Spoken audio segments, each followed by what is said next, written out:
cào 2 nhát vào mặt em hôm nay.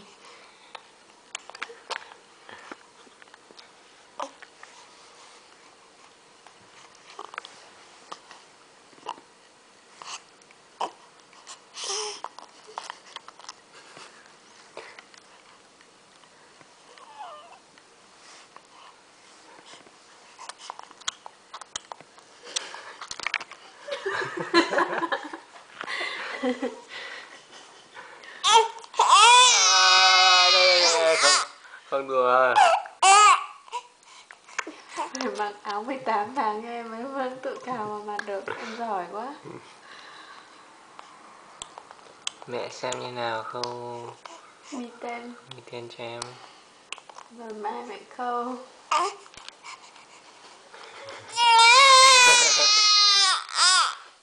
Tự đẩy ra không gì con.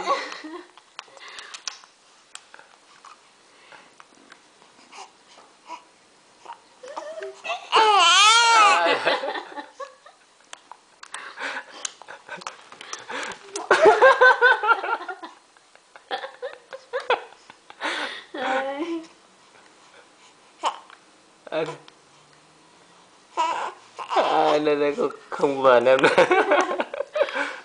Em chưa biết đùa đâu nhá.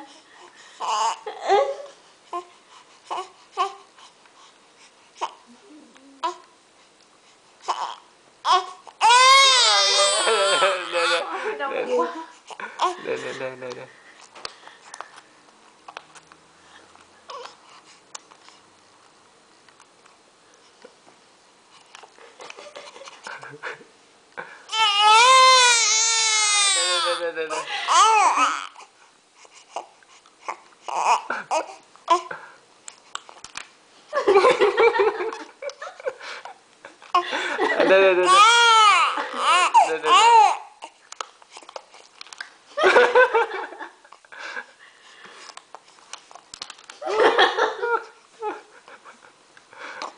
Bố khỏe đó có con, từ từ thôi.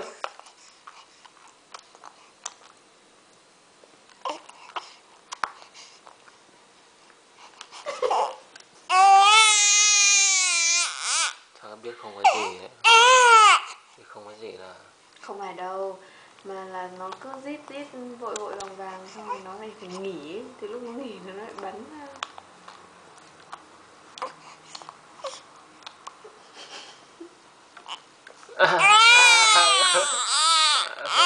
Không. Nó quay nhiều quá nên không ấp được lên đâu.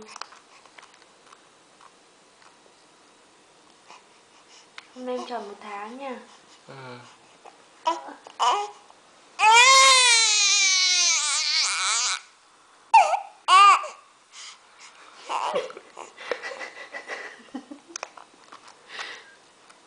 Hôm nay con gái tròn 1 tháng rồi đấy. 4 tuần.